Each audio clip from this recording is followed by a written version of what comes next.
JK Rowling has hit back at accusations she misgendered a newsreader. A UK transgender news anchor reported the Harry Potter author to police for misgendering her as a man on social media. After doing so, India Willoughby fronted the cameras for an interview where she claimed that JK Rowling's words made her the victim of a hate crime. And for JK Rowling to deliberately, and that is the key word, misgender me, knowing who I am, is grossly offensive. It is a hate crime. For context, JK Rowling and India Willoughby have been locked in a war of words on X for more than a year. Last January, India Willoughby posted, "I'm more of a woman than JK Rowling will ever be." But the latest row kicked off earlier this week when JK Rowling highlighted issues about trans women being allowed in female locker rooms.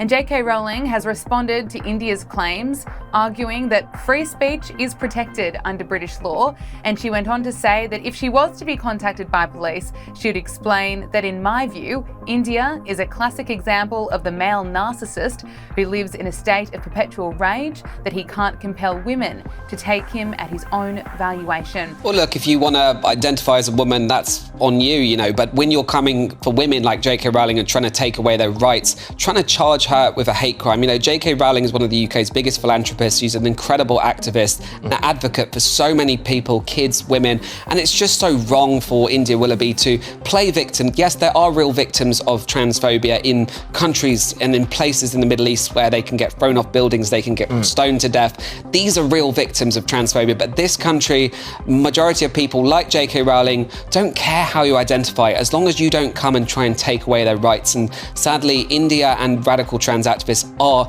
desperately trying to take away women's rights in order to feed their misogynism. But it doesn't end there. Caitlin Robertson, who conducted the interview with India Willoughby on Byline TV, posted this video about it, which has the internet divided over whether he referred to India Willoughby as a him or a they. In that, I used journalistic integrity. I questioned them about the rise of detransitioners.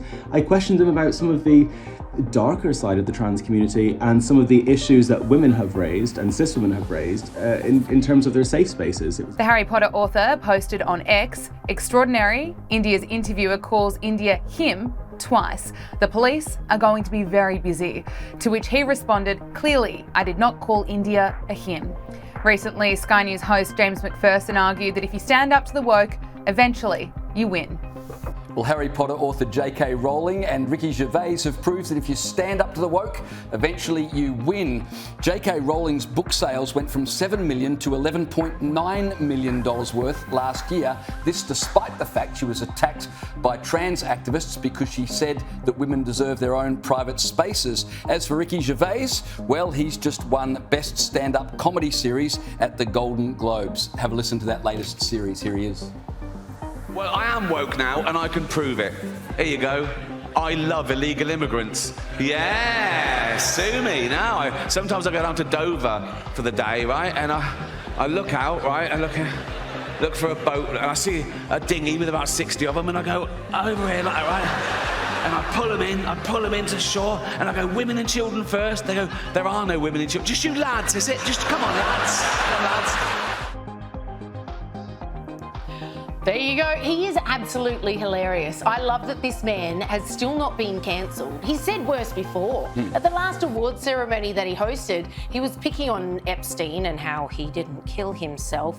And then when nobody was laughing, he's like, look, I know you're all his best friends. And then everyone's like, whoa, you can't say that. He's just absolutely brilliant and doesn't care. But they can't cancel him because he won't let them cancel him. It's people giving in to the pressure who give the woke people popularity. I mean, no one cares about woke except the woke.